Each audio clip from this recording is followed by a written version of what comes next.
श्री गुरुदेव दत्त. कालाष्टमी हा दिवस भगवान शिवाचा रुद्र अवतार कालभैरव यांचा जन्मोत्सव म्हणून साजरा केला जातो. हे व्रत खूप फलदायी मानले जाते.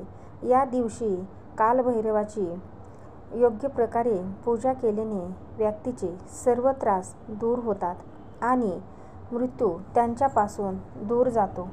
याशिवाय व्यक्ती विविध आजारापासून मुक्त राहतो, तसेच त्याला त्याच्या सर्व कामामध्ये यश मिळते. कालाष्टमीच्या दिवशी भैरवाची पूजा केल्याने भूत आणि नकारात्मक शक्ती दूर होतात.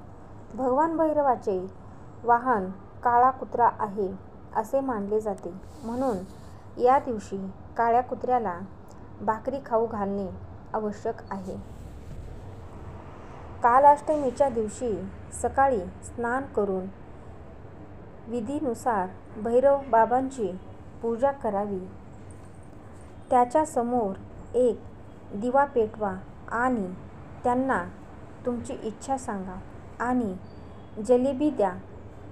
यामुळे भगवान भैरव प्रसन्न होतात आणि तुमच्या सर्व इच्छा पूर्ण करतील आणि तुमच्या जीवनात येणाऱ्या सर्व संकटांना दूर करतील. जर तुम्हाला तुमचा व्यवसाय वाढवायचा असेल तर कालाष्टमीच्या दिवशी कोणत्याही भैरव मंदिरात जावे आणि भैरवजींना 125 ग्रॅम संपूर्ण उडद अर्पण करा. अर्पण केल्यानंतर 11 उडदाचे दाणे मोजून नक्ष काढावे आणि त्यांना काळ्या कपड्यात बांधावे आणि तुमच्या कामाच्या ठिकाणी तिजोरीमध्ये ठेवावे. तुम्हाला तुमच्या सुख समृद्धी आणण्यासाठी कालाष्टमीच्या दिवशी तुम्ही भैरवजीसमोर मातीच्या दिव्यामध्ये मोहरीच्या तेलाचा दिवा लावावा आणि दिवा लावताना तसेच तुम्ही तुमच्या सुख समृद्धीची वाढविण्यासाठी भैरवजींना प्रार्थना करावी. जर तुम्हाला आत्मविश्वास आणि धैर्याने परिपूर्ण व्हायचं असेल तर कालाष्टमीच्या दिवशी तुम्ही भैरवजीसह तुमच्या पूर्वजांची पूजा करावी आणि पूर्वजांना तर्पण अर्पण करावे. तसेच एखाद्या ब्राह्मणाला भक्तीने अन्न द्यावे.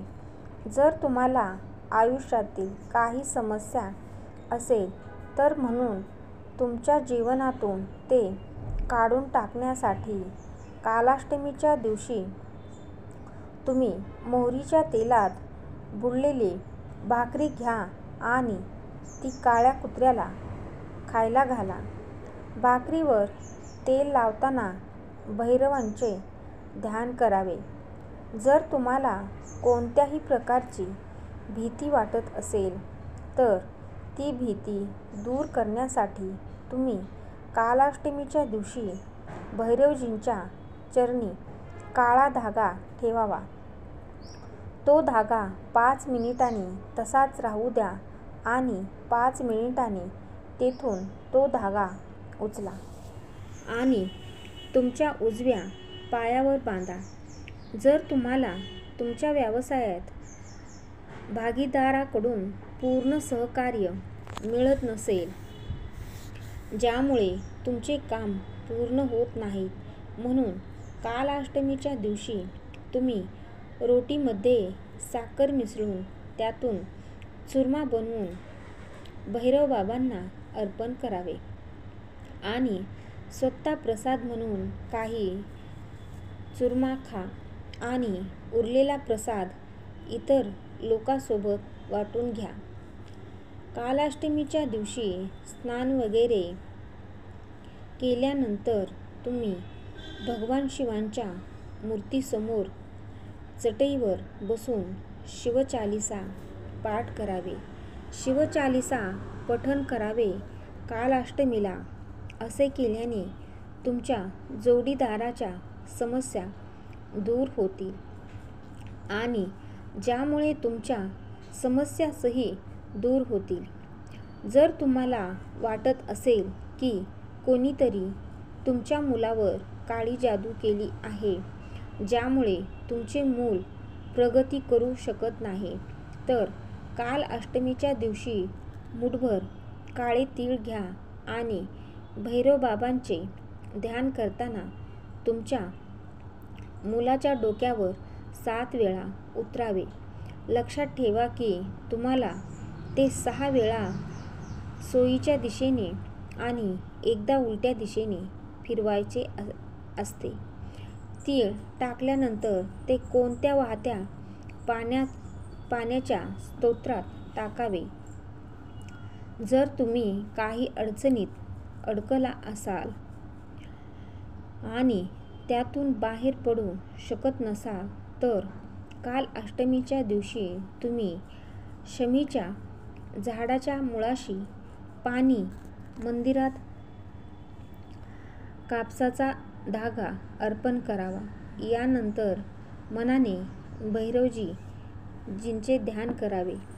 जर तुम्हाला वाटत असेल की तुमच्या घरात खूप नकारात्मकता आहे, ज्यामुळे तुमचे कुटुंबातील सदस्य कोणत्याही कामावर लक्ष केंद्रित करू शकत नाहीत, तर कालाष्टमीच्या दिवशी तुम्ही मोळीला लांब धागा काढावा.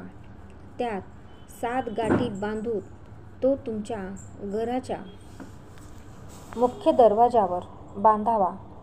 जर तुम्हाला तुमच्या जीवनात स्थिरता हवी असेल, राखायची असेल, तर काल अष्टमीच्या दिवशी स्नान इत्यादी केल्यानंतर तुम्ही भैरवबाबांच्या काळे तीळ अर्पण करावे. तसेच घंटा किंवा घंटा वाजवून आणि मंत्राचा जप करून देवाची पूजा करावी. तर जर तुम्हाला तुमच्या घरात सुख आणि समृद्धी वाढवायची असेल, तर काल अष्टमीच्या दिवशी भगवान भैरवासमोर मोहरीच्या तेलाने मातीचा दिवा लावा. आणि जर कोणतेही काम बराच काळ प्रलंबित असेल, काल अष्टमीच्या दिवशी बटुक भैरव पंचार कवचाचे पठण करा. हा पाठ केल्याने तुमच्या सर्व काम पूर्ण होईल आणि तुम्हाला यश मिळेल. श्री गुरुदेव दत्त. ओम नमः शिवाय. काल भैरव महाराज की जय.